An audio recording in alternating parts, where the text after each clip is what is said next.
تو رسول صلی اللہ علیہ وسلم نے تھوک سمیت پوری کھجور باہر نکال دی ان کے منہ سے، اپنے نواسے کے منہ سے. تو ایک آدمی جو وہاں کھڑا تھا کہنے لگا کہ ایک ہی تو کھجور ہے نا، کھا لیتے تو کیا ہوتا.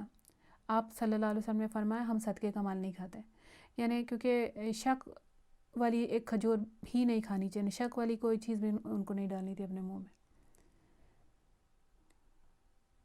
کیوں رسول اللہ صلی اللہ علیہ وسلم اور ان کی فیملی کے لیے صدقہ جو لینا وہ منع تھا نا، تو یہ پوائنٹ آف ویو سے.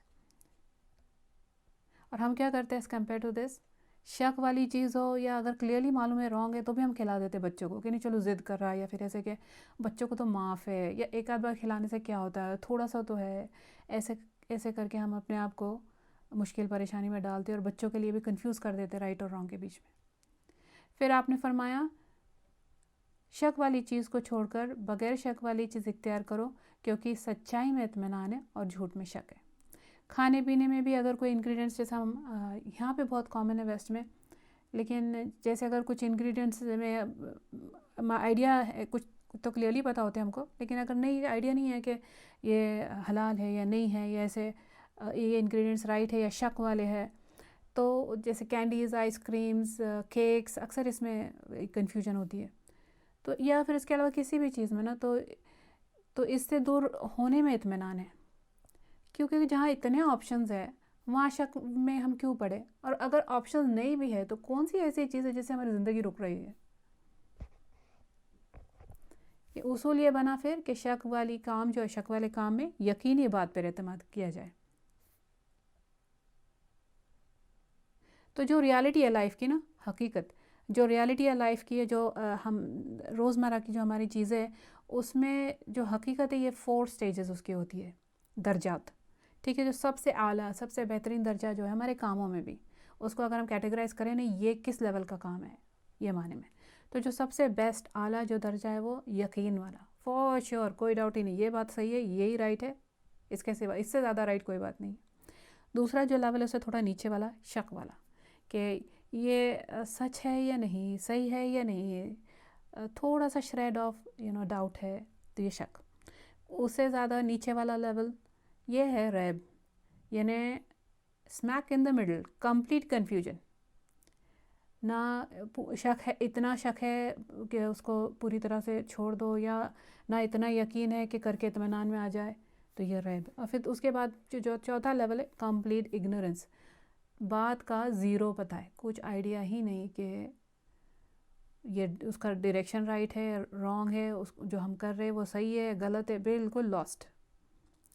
اب ہم پھر کیا کرنا چاہیے ان کا، کہ جیسے اس سے پہلے میں ہم نے بہت ساری بار یہ چیز دیکھی، کیونکہ یہ جو حدیث ہے، سبھی حدیث اس میں بہت ساری کمپریہنسو ہے، لیکن یہ جو حدیث ہے اس کو 1/3 دین مانا گیا ہے، اور کسی نے تو اس کو ہاف مانا اسکالرز میں سے. کیونکہ اس میں جو اس کا اپلیکیشن اتنے سارے چیزوں میں ہے، ہماری لائف میں آتا ہے، چاہے وہ عبادت والی ہو یا ہمارے معاملات میں ہو. جیسے ہم نماز میں بھی اگر، جیسے اس سے پہلے بھی ہم نے بات کی تھی کہ اگر شک ہو رہا ہے تیسری رکعت ہے یا چوتھی ہے، تو ہم مطلب کنفیوژن کس کے بارے میں ہمارا، کہ تیسری تو فور شیور لگتی ہے، مطلب موسٹ ہم لیننگ ہماری تیسرے کی طرف ہے، ہم کو شک فورتھ والی پہ ہے، فورتھ والی رکعت پہ ہم کو شک ہے کہ فورتھ ہے یا نہیں، لیکن معلوم ہے تھرڈ تو ہے. تو اگر فورتھ ہو بھی نا، لیکن ہم تھرڈ سے لے کے شور ہے تو ہم تھرڈ سمجھیں گے. چوتھی رکعت ہم ایک رکعت ہم ایکسٹرا پڑھیں گے، اور سلام پھیرنے کے پہلے ہم سجدہ سہو کر لیں گے، 2 سجدہ سہو. تو پھر کیونکہ 3 پہ یقین تھا اور شک ہم کو 4 پہ تھا. ویسے طواف میں بھی نا، کہ اگر 7 چکر طواف کے ہوتے ہیں، تو اگر ہم 5ویں طواف کے 5ویں چکر پہ اور ہم کو یقین نہیں ہے، کہ کنفیوژن ہو گئی کہ 4تھ ہے یا 5تھ ہے، تو 4تھ تو معلوم ہے نا، تو اگر وہ 5تھ والی جو ہے اس کو 4 ہو گیا ہے، جو وہ 5تھ والی ہے جو اس کو پھر سے ریپیٹ کر کے کہ یہ 5تھ ہے سمجھو، اور اگر ایکسٹرا بھی ہو گئی 8 بھی ہو گئی تو کوئی حرج نہیں، کیونکہ یقین 4تھ پہ تھا، تو ہم اس کو جو 5تھ اس کو وہ 5تھ سے اس کو 5تھ آنورڈز ہم کنٹینیو کریں گے پھر اس کو. اور تکلیف ہے ہی شک، مطلب تکلیف والی چیز نا، چاہے کسی بھی بات میں ہو، رشتہ داری میں اگر شک آ جائے، ہمارے طرف یہ بات کی جاتی ہے نا کہ شک کا علاج تو کسی کے پاس نہیں. اگر رشتے میں اگر کسی پہ کوئی شک ہو گیا ہم کو، تو ہسبینڈ وائف کے بیچ میں رہنے دو، یا کسی فرینڈس کی نیت پہ ہم کو شک ہو گیا، یا رشتہ داروں میں ہم کو کسی پہ شک ہو گیا کہ یہ ہمارے لیے کچھ ہمارے لیے برا چاہ رہے ہیں، ہمارا خراب کر رہے ہیں یہ، یا پیچھے سے انہوں نے ہمارے لیے برا کیا، صرف اگر شک ہو گیا نا، تو پھر تو سمجھو کہ وہاں سے اطمینان سکون گیا. تو صحابہ کو ایک بار نا رمضان کا چاند میں شک ہو گیا کہ یہ رمضان کا چاند نظر آیا ہے کہ نہیں آیا، یعنی کل سے ابھی شروع کرنے ہیں، یعنی کل سے روزے شروع کرنے ہیں، دیٹ مینز آج رات سے قیام اللیل شروع کریں گے یا اور تراویح۔ تو انہوں نے فیصلہ کیا کہ کیونکہ کوئی گارنٹی نہیں تھی دکھا یا نہیں چاند کی، تو انہوں نے آپس میں فیصلہ کر لیا کہ نہ روزہ نہیں رکھیں گے اور نہ قیام کریں گے۔ تو ہرہ ایک جگہ کا نام ہے، کی طرف سے ایک اعرابی بدو آیا اور اس نے گواہی دی کہ میں نے چاند دیکھا ہے۔ کیونکہ ہوتا ہے ایسا نہیں کہ کبھی کبھی ایک لوکل ایریا پہ کلاؤڈز ہے تو بادل ہے یا کچھ ایسا ہے جس کی وجہ سے کچھ نظر نہیں آ رہا ہے، لیکن دور سے کوئی آ رہا ہے تو وہاں پہ اگر آسمان کلیئر رہا ہوگا تو انہوں نے دیکھا، تو اس نے آ کے گواہی دی کہ میں نے چاند دیکھا ہے۔ تو اس کو رسول صلی اللہ علیہ وسلم کے پاس لے کر گئے وہ، تو آپ نے پوچھا کیا تم لا الہ الا اللہ کی گواہی دیتے ہو یا نہیں، کیونکہ مسلم ہے یا نہیں یہ پوچھنے کے لیے۔ اس نے کہا کہ ہاں دیتا ہوں میں گواہی۔ اس پر پھر آپ نے رسول صلی اللہ علیہ وسلم نے بلال رضی اللہ عنہ کو کہہ کر اعلان کرا دیا کہ قیام کرو، قیام کرنا پڑے، جیسے تراویح پڑھو اور روزہ بھی رکھو۔ یعنی روزے کا حکم بھی رسول اللہ صلی اللہ علیہ وسلم نے تب تک نہیں دیا جب تک کہ یقینی بات حاصل نہیں ہو گئی نا، چاند دکھنے والی یقینی بات۔ اس لیے شک کا روزہ نہیں رکھنا چاہیے۔ اب حدیث میں آتا ہے کہ جس نے شک کا روزہ رکھا اس نے رسول اللہ صلی اللہ علیہ وسلم کی نافرمانی کی ہے۔ کھانے پینے کے بھی جیسا بھی برتنوں کے معاملے میں جو ہے کہ ہم یہ برتن کسی کا برتن ہم یہ یوز کرو یا نہیں کرو، یا ریسٹورنٹس میں بھی ہم جاتے ہیں تو کسی نے چیزیں چیزیں ہی دھوکے وہ لوگ دیتے ہیں، اور یا پھر پینس میں بھی نا کہ اگر کوئی ویجیٹیرین نان ویجیٹیرین والا مسئلہ ہے اور ود ان نان ویجیٹیرین میں یہ چیز ہم کھاتے یا نہیں کھاتے، وہ پینس اگر سیم یوز کرے اس میں بھی اگر کوئی شک ہو نا ہم کو، تو پھر دوسری پھر وہی ہم کو جو ہمارا یقین ہے وہ ہم لیں گے، اگر شک ہے تو ہم وہ نہیں یوز کریں گے۔ اور اگر ہم کو لگتا ہے کہ نہیں ٹھیک ہے واش ہو گیا بس صحیح ہے چلتا ہے تو چلا لے، لیکن اگر طبیعت نہیں مانتی تو چھوڑ دو، کیونکہ جس کی طبیعت نہیں مانتی وہ شک میں رہ جائیں گے۔ اور ایک ایگزامپل جو ہم کو بتایا گیا جب یہ سکھا رہے تھے کہ کبھی کبھی لوگ ہم کسی کے پاس پیسے دے دیتے نا کہ یہ صدقے میں دے دو ہمارے طرف سے، یا خیرات میں یا زکوٰۃ میں دے دو، تو اگر سمجھے کہ کوئی جو بیچ والے لوگ ہیں جو لے کر جا رہے کہ اس کو مدرسے میں دے دے، یا جس فلاں بندے کو دینے جا رہے، اب ایسا کرنے میں اگر انہوں نے اپنے والیٹ میں یا اپنے پرس میں وہ پیسے دوسروں کے پیسے کے ساتھ ملا دیے نا، اب وہاں جا کے ان کو کنفیوژن ہونے لگ گئی کہ معلوم نہیں اماؤنٹ کیا تھا، یہ پیسے ان کے یا میرے پیسے یا ان کو دینے والے پیسے۔ اگر ایسا ہو تو بیٹر ہے کہ ہمارے پیسے ان کے پاس چلے جائے، بجائے اس کے کہ ان کا کچھ حصہ ہمارے پاس رہ جائے، پھر ہم شک میں پڑے ہوئے رہیں گے کہ اللہ کے پاس پوچھ ہوں گی یا دوسرے کے صدقے کا مال ہم کھا گئے، بہت ساری چیزیں ایسی پریشان کر سکتی۔ ایک تو پہلے مکس نہیں کرنا چاہیے ایسی چیزیں، کیونکہ ذمہ داری ہوتی ہے اس کو ٹھیک سے نبھانا چاہیے۔ ابو ہریرہ رضی اللہ عنہ سے روایت ہے کہ ایک آدمی نے دوسرے کو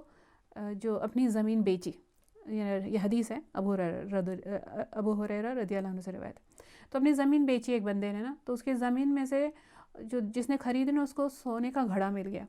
تو اس نے اس کو زمین کے پرانے مالک جو تھا اس کو لے کر جا کر دیا اور کہنے لگا کہ میں نے زمین کی خریدی کی تھی، زمین کے پیسے دیے، میں نے سونے کے پیسے نہیں دیے تھے، تم یہ لے لو۔ بیچنے والے کہنے لگا کہ میں نے تو زمین اور زمین کے سمیت سب کچھ بیچ دیا تھا، تو یہ تم ہی رکھو۔ سبحان اللہ، دیکھو کیا معاملات ہے، اور یہ ہے اخلاق کہ پتہ ہے یہ اگر سوچو نا کہ یہ ایسے کیسے کر سکتے تھے، تو یہ وہ لوگ تھے، یہ اگزامپل ویسے لوگوں کا ہے جو جانتے کہ امانت میں خیانت جو ہے نا یہ منافقت ہے، اور منافق جو ہے یہ دوزخ کے نچلے گڑھے میں پھینکا جائے گا، یعنی کافر سے بھی زیادہ بری سزا ان کو ہے۔ اور جو اللہ کے لیے جیتے نا، ان کو جب اگر اللہ مل جائے اور حقیقی ایمان دل میں اگر اتر گیا نا، تو دنیا کے غرض سے لوگ بے نیاز ہو جاتے ہیں۔ تو زیادہ ہے کم ہے، کچھ گیا نہیں گیا، ملا نہیں ملا، ان کے لیے جینے مرنے کے بات نہیں بن جاتی وہ۔ اچھا، تو پھر یہ دیکھتے ہیں ہم آگے حدیث، پھر کیا ہوا؟ تو انہوں نے اپنا جو کیس ہے کسی جج کے سامنے رکھا، تو جو جج ہے اس نے ان کو پوچھا کہ ان کے اولاد کے بارے میں پوچھا، تو ایک جو تھا جس نے بیچا اس کی بیٹی تھی، جس نے خریدا اس کا بیٹا تھا، تو اس نے کہا کہ آپس میں ان دونوں کی شادی کرا دو بچوں کی، اور ان کو وہ سونا دے دو تو وہ یوز کر لے۔ تو یہ جو شک تھا اس پر، ان کو یہ شک تھا کہ اس پہ کس کا حق ہے، تو یہ شک ایسے دور کیا گیا، کیونکہ پھر اگر جو لے لیتا وہ اطمینان میں نہیں رہتا کہ میرے لیے حلال ہے یا نہیں حلال ہے۔ ایک اور حدیث ہے جس میں ابو ہریرہ رضی اللہ عنہ سے روایت ہے، رسول اللہ صلی اللہ علیہ وسلم نے فرمایا، بنی اسرائیل کے بارے میں بات کر رہے تو ان میں سے ایک شخص کے بارے میں ان کے ٹائم کا ایک قصہ بتا رہے کہ ایک شخص نے دوسرے سے 1000 دینار قرض مانگا. اب جو جس سے قرض مانگ رہا تھا اس نے گواہی طلب کی کہ گواہ کہاں ہے. تو جو قرض لینے والا اس نے کہا کہ میرے پاس گواہ نہیں ہے, اللہ ہی میرا گواہ ہے. پھر اس نے کسی کی ضمانت مانگی تو کہنے لگا کہ اللہ ہی میری ضمانت ہے. تو جو دینے والا ہے قرض, اس نے مقرر مدت کے لیے 1000 اشرفیہ دے دی قرض میں. تو جو لینے والا وہ لے کر اپنی تجارت کے لیے سمندر کے سفر پر نکل گیا. پھر جب اس کا کام ہو گیا نا تو وہ اس کے بعد سواری یا جہاز ایسا ڈھونڈنے لگ گیا کہ قرض لوٹانے کی مقرر جو ڈیٹ ہے اس پر میں لوٹا دوں گا قرض. لیکن اس کو کوئی سواری نہیں ملی. تو مجبوراً اس نے کیا کیا, ایک جو کھوکھلی لکڑی ہے نا اس کے اندر 1000 اشرفیہ رکھ دی, جو اس کو, اور پھر جو جس کا قرض بنتا تھا اس کے نام سے ایک خط لکھ دیا, اور وہ جو لکڑی تھی اس کو اچھے سے مضبوط اس کو بند کر دیا, اور پھر اس کو دریا میں پھینک ڈالا. اور پھر کہنے لگا یا اللہ تو واقف ہے,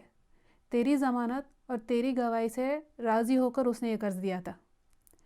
میں اس تک وقت پر نہیں پہنچا پا رہا ہوں نا, تو اور میرے اس سے یہ وعدہ ہے تو اس تک پہنچا دے. تو پھر وہ لکڑی ڈال دیا اس نے اور وہ چلے گیا, دوسرے جہاز کی تلاش کرتا رہا, ویٹ کرتا رہا. سبحان اللہ, اتفاقاً جو جس نے قرض دیا تھا نا وہ کچھ دن بعد دریا پہ گیا. اس کو وہ لکڑی نظر آئی, اور وہ اس جگہ پہ جو گیا تھا اس کو ایسی لکڑی کی ضرورت تھی. تو اس نے یہ لکڑی دیکھی, وہ گھر لے کر آیا, جلانے کے لیے کاٹنے لگا تو اس کے اندر سے خط اور پیسے مل گئے. کچھ عرصے کے بعد جو قرض لیا تھا جس نے وہ لوٹ آیا, اور اپنے ساتھ کچھ اور ایکسٹرا پیسے وہ 1000 اشرفیہ لے کر آیا اس کے پاس جس سے قرض لیا تھا, اور اس کو دینے لگ گیا اور کہنے لگا کہ اللہ کی قسم میں وقت پر لوٹانا چاہتا تھا, سواری نہیں مل سکی, یہ لو تمہارے پیسے. تو اس کو شک تھا, جو دے رہا تھا اس کو شک تھا کہ میں نے اس کے پیسے ملے ہوں گے یا نہیں ملے ہوں گے. تو اور وہ جو شک ہے اس کو دور کرنے کے لیے وہ پھر سے پیسے دے رہا تھا. تو جس نے قرض لیا تھا اس نے اس سے پوچھا, کیونکہ وہ بھی شور نہیں تھا کہ حقیقت میں اس نے بھیجے یا نہیں, وہ بھی تھوڑا سا اس میں یہ ڈاؤٹ تھا اس کو جس کو پیسے ملے. تو اس نے پوچھا کہ تم نے میرا قرض اس سے پہلے واپس کیا, پیسے بھیجے تھے؟ تو اس نے کہا کہ ہاں, اور ڈسکرائب کیا کیسے بھیجے. کہا تمہاری لکڑی تم نے جو بھیجی تھی اللہ نے مجھ تک پہنچا دی ہے, تم نے میرا قرض لوٹا دیا ہے. دیکھیں کہ ایسے سننے میں لگتا ہے جیسے یہ کوئی عجیب, یہ کوئی کہانی ہے, قصہ ہے جو سچ نہیں ہے, لیکن یہ صحیح حدیث ہے. اگر یہ رسول اللہ علیہ وسلم کی تو ہر بات سچی ہے. سبحان اللہ. تو کیا پتہ چلا کہ نیت کی اگر سچائی ساتھ ہونا تو کوشش کرنے والوں کو اللہ اپنے پناہ میں رکھتے ہیں, ان کے کام کی ذمہ داری خود لے لیتے ہیں. ہم زندگی میں بھی جو بھی کرنا چاہتے ہیں اگر سچائی کے ساتھ کوشش کریں, دعائیں مانگے, تو اللہ کے پاس وسائل کی کوئی کمی نہیں ہے. تو اسپیشلی کبھی اپنی بہت زیادہ خوشی اور بہت زیادہ غم کے لمحات میں نا اللہ سے دعائیں کرے. اپنے خالی ہاتھوں کو دیکھ کر کبھی مایوس مت ہونا, کہ اللہ کے ہاتھ ہمیشہ بھرے ہوئے ہیں نا, کبھی خالی نہیں ہوتے. دیکھو کہ مریم علیہ السلام کے پاس بے موسم فروٹس دیکھ کر زکریا علیہ السلام نے دعا کی, اللہ سے مانگی, اور اتنے بڑھاپے میں ان کو اللہ تعالیٰ نے, امپاسبل تھا ہمارے نظر سے یا دنیا کے نظر سے تو کمپلیٹلی امپاسبل بات تھی, لیکن اللہ سارے وسائل کے مالک ہے. اللہ تعالیٰ نے ان کو ایسے بڑھاپے میں اولاد نصیب کی, اور جب اللہ دیتے نا تو ایسی جگہ سے اس طرح سے دے دیتے کہ جہاں سے ہم گمان بھی نہیں کر سکتے. تو پھر یہ کہ آگے دیکھتے ہم, تو کیا پتہ چلا کہ شک والی چیز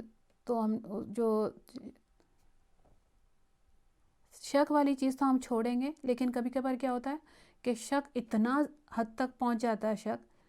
اور ہم کو شک کا ازالہ کرنا ہے نا کہ شک کو چھوڑو اور اطمینان کرو اور یقینی بات لو, لیکن اس ٹائم پہ نہیں جب وہ شک نہیں ہے, وہ وسوسہ ہے. یہ ڈفرینشیٹ کرنے آنا چاہیے. اور اگر وسوسہ ہے تو اس کا کوئی اعتبار نہیں, ہم اس کو یقین میں بدلنے نہیں جائیں گے. ہم کیا کریں گے, اگر وسوسہ ہے اس کو ہم نظر انداز کریں گے. جیسے فار ایگزامپل وضو میں جیسے ہم کو کہا گیا ویسے ہم نے وضو کی, اور اگر ایک بار پارٹس دھو رہے وضو ہو جاتی ہے, اور زیادہ سے زیادہ الاؤ کیا 3 بار, لیکن 3 بار پارٹس دھونے کے بعد بھی اگر ہم کو شک ہے کہ نہیں میرا وضو ہی نہیں ہو, میں پاک ہی نہیں ہوں, میں صاف ہی نہیں ہوں, یہ رائٹ ہی نہیں ہے, ایسے کر, پھر نہیں, رک جائے 3 پہ. یہ نہیں کہ اطمینان کی بات کی ہے, یقین کے حدیث سے ہم نے سیکھا ہے کہ یقین پہ آ کے رک جاؤ، تو پھر ہم وضو پہ کرتے جا رہے کرتے جائیے، نہیں، یہ شیطان کے وسوسے ہے، اس کو رک جانا چاہیے. پھر ہم نے کیا پھر، اور پتہ ہے کہ شک کو جو ہٹا کے نا زندگی میں اگر ہم کو یقین کو تھامنا ہے، اس کے لیے تھوڑی ایکسٹرا کوشش کرنی پڑتی ہے، تھوڑا سا زیادہ کبھی کبھار مشکل ہو جاتا ہے، کبھی کبھی ایکسٹرا خرچ کرنا پڑتا ہے، ہم نے دیکھا نا، یا کچھ کبھی کبھی کوئی چیز میں کمی جو ہے وہ ایکسیپٹ کر لینی پڑتی ہے. جس کا جتنا زیادہ تقویٰ ہوگا نا، ابھی ایک کرائٹیریا بتایا گیا کہ ابھی ہم کو اگر ہم میجر کرنا چاہتے ہیں کہ ہمارے اندر تقویٰ کتنا ہے، تو بتایا گیا کہ جس کے زندگی میں جتنے زیادہ یقین والی زندگی اس کی ہے اور جتنے کم شک والی چیزیں ہیں اس کی زندگی میں، اتنا زیادہ اس کا تقویٰ رائٹ ہے، یعنی اس کا تقوی کا لیول ہائی ہے. حدیث میں آتا ہے کہ سچائی بر کی طرف لے کر جاتی ہے. بر یعنی نیکی اور تقویٰ کی وجہ، سچائی، سچ بولنا، اپنے آپ کے ساتھ سچا ہونا، شک میں نہیں رہنا، یہ بر نیکی کی طرف لے کر جاتی ہے. اور بر جو ہے تقویٰ، بر جنت میں، اور جھوٹ جو ہے یہ فجور کی طرف لے کے جاتا ہے، اور فجور دوزخ میں. فجور یعنی جو جھوٹ، یہ جو گندگی ہے یا برائی ہے یا ایسی چیزیں. وہ اب دیکھو اس کا نا ایک جو کیسے زندگی میں اگر جھوٹ ہو تو اور فجور ہو تو وہ دوزخ تک کیسے لے کے جاتا ہے، اور ایز کمپیئر ٹو اگر زندگی میں سچائی کو پکڑے ہوئے رہو تو کیسے سکون، سچائی یقین ہے تو کیسے زندگی میں سکون آتا ہے. دیکھو ایک بہت کامن، ہم ابھی بہت کامن ہو گیا ہے جو لائی ڈیٹیکٹر ٹیسٹ ہے نا، ماڈرن سائنس دیکھتے ہیں ہم اس میں کہ لائی ڈیٹیکٹر ٹیسٹ ہے. وہ ٹیسٹ میں وہ ٹیسٹ کرتے رہتے کہ جو سامنے والا پرسن ہے وہ جھوٹ بول رہا ہے یا سچ بول رہا ہے. تو جب کوئی اگر جھوٹ بول رہا ہوتا ہے نا تو اس کا بلڈ پریشر بڑھ جاتا ہے. یہ سب میجر کرتا ہے، وہ جو مشین ہے وہ یہ سب میجر کرتی ہے چیزیں، تو یہ ڈیٹیکٹ کرتی ہے. تو اس میں ہے کہ اس کا بلڈ پریشر بڑھ جاتا ہے، اس کے ہارٹ بیٹس، اگر جھوٹ بول رہا ہوتا ہے اس کے ہارٹ بیٹس بڑھ جاتے ہیں، اس کی آنکھیں ڈائلیٹ ہو جاتی ہے، اس کے باڈی پہ پسینہ آنے لگ جاتا ہے. یعنی کہ یہ سب جو ہے نا، بات تو وہ جھوٹ کر رہا ہے اور یہ سب اس کے جسم میں تکلیف، پریشانیوں کی نشانیاں ہیں. یعنی اگر زبان جھوٹ بول رہی ہے لیکن جسم کی باقی اعضاء جو ہے نا اس کا ساتھ نہیں دے رہے، یعنی اس کی باڈی خود اس کا بولا ہوا جھوٹ ریجیکٹ کر رہی ہے. تو ایسے کو جنت کیسے قبول کرے گی؟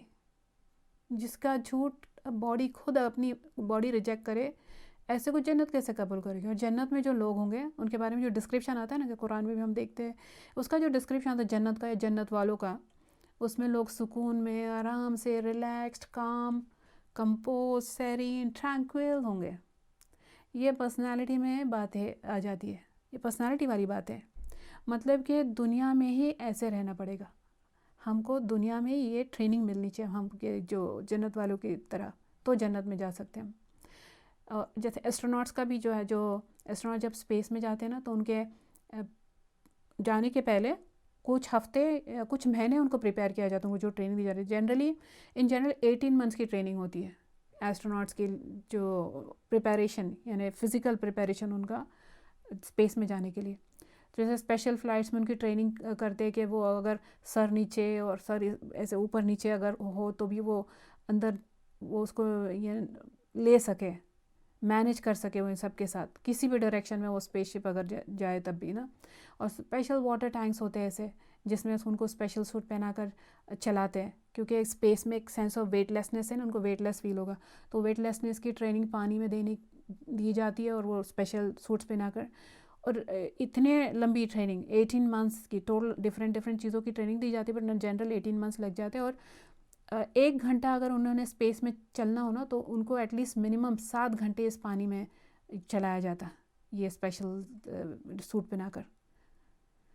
تاکہ وہ جو نیو جگہ پہ وہ جا رہے اس کے لائق بن سکے، اس کو وہ لے سکے. تو جنت کی بھی جو ٹریننگ ہے نا وہ ہم کو مرنے سے پہلے اسی دنیا میں لینی ہے. جنت کی ٹریننگ اگر لینی ہے تو جنت والے اخلاق، جنت والے کام کرنے پڑیں گے نا ہم کو. اور یہ حدیث اور رسول اللہ صلی اللہ علیہ وسلم کا عمل جو ہے ہمارے لیے بہترین نمونہ ہے. رسول